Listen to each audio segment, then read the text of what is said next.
Assalamualaikum warahmatullahi wabarakatuh. Welcome back to my YouTube channel, guys.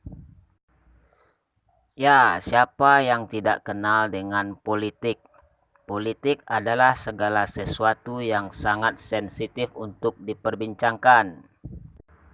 Dari masyarakat kalangan bawah, kalangan menengah, sampai masyarakat kalangan atas, semuanya pasti mengenal yang namanya politik. Apalagi dengan sistem pemilihan umum sekarang yang secara langsung melibatkan lapisan masyarakat tersebut. Jadi, secara otomatis masyarakat adalah sesuatu rangkaian yang tidak bisa dilepaskan dari politik. Bahkan dengan menurunnya sistem perekonomian di Indonesia, seolah-olah masyarakat melibatkan dengan politik. Masyarakat beranggapan bahwa kesalahan elit politik dalam mengambil kebijakan ekonomi menjadi merosotnya ekonomi rakyat. Tapi dalam edisi kali ini kita tidak akan membahas lebih lanjut tentang ekonomi. Ya, semua anggota masyarakat sekarang mungkin sudah tidak asing lagi dengan politik, itu secara garis besarnya. Dan sudah menjadi rahasia umum bahwa tidak akan lama lagi akan diadakan kembali sebuah kontes politik, yaitu pemilihan kepala daerah, baik tingkat kabupaten maupun tingkat provinsi. Solo Selatan, kabupaten yang terletak paling selatan dari kota Solo ini, bisa dibilang bukan sebuah kabupaten baru karena proses pemekarannya sudah hampir mendekati usia 20 tahun. Tidak ketinggalan dari kabupaten-kabupaten yang lainnya, Kabupaten Solo Selatan telah berhasil menunjukkan perubahan yang signifikan, baik di segi pembangunan struktur maupun infrastruktur. Dan tidak itu saja, di Solo Selatan terbukti dengan munculnya elit politik baru dan cenderung masih berusia muda. Ini menunjukkan bahwa Solo Selatan tidak main-main dengan pemekarannya. Berdasarkan penelusuran kami di Solo Selatan, kami mengambil sampel dari salah satu kecamatan yang terletak paling utara dari Kabupaten Solo Selatan ini, yaitu Kecamatan Koto Pari Gadang Diate, yang mana kami mengambil kesimpulan penelusuran dari beberapa jorong, sebut saja jorong Sungai Pua, Kenagarian Pakan Rabaa Tengah, Kecamatan Koto Pari Gadang Diate. Dari hasil penelusuran kami langsung ke masyarakat, kami mendapatkan hasil yang mengejutkan. Di jorong Sungai Puah, berdasarkan daftar pemilih tetap, jumlah warga yang sudah memiliki hak pilih sebanyak 873 orang. Namun data TPS menunjukkan pada Pileg dan Pilpres yang berlangsung pada 17 April 2019 lalu, jumlah daftar pemilih tetap yang datang memberikan hak suara mereka hanya berjumlah 523 orang. Kemudian jorong Sawah Kare Balun masih dalam kecamatan yang sama, di mana jumlah daftar pemilih tetapnya 183 orang.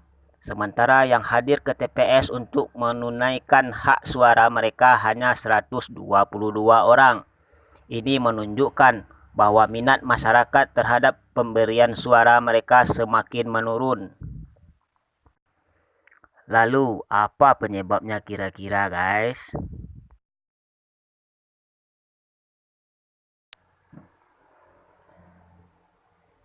Kalau menurut saya, kaum elit politik di Solo Selatan itu bukanlah orang-orang yang bisa dipandang sebelah mata.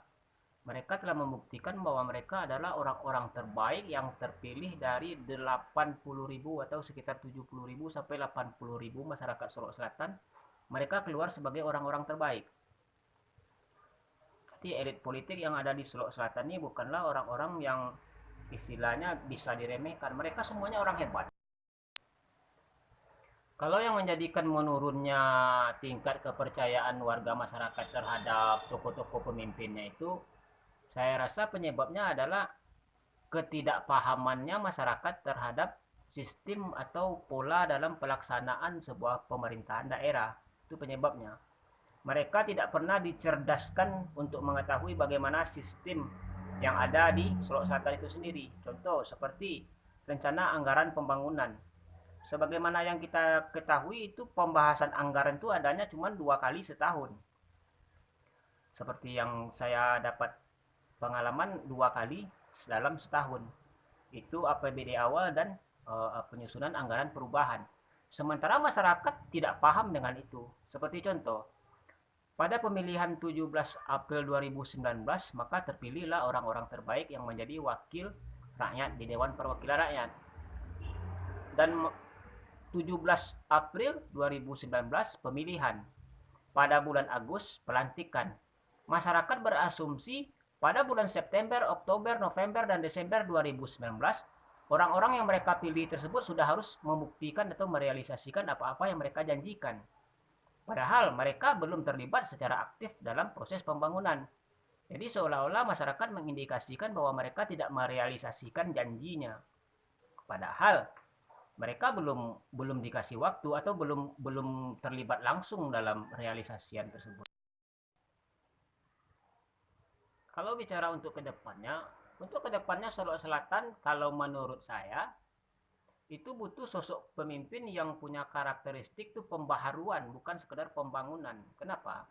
Karena kalau sekedar pembangunan dan pembangunan, sepertinya semenjak Solok Selatan ini mekar, seluruh calon-calon pemimpin itu rata-rata menjanjikan sebuah pembangunan, yang mana pembangunan itu sendiri memang sudah menjadi tugas pokok mereka.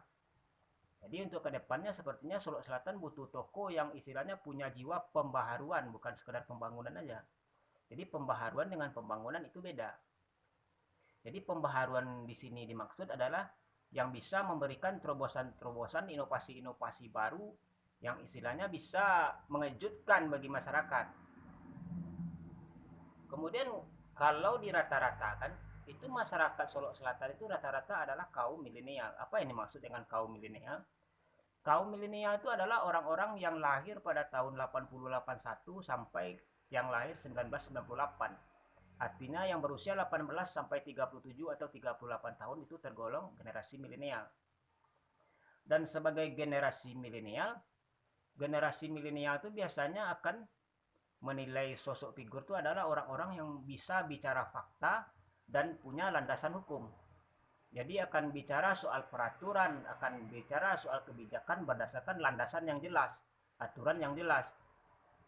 Jadi masyarakat kaum milenial itu rata-rata orangnya pasti tipikalnya itu kritis dan menilai sesuatu itu bukan dari janji.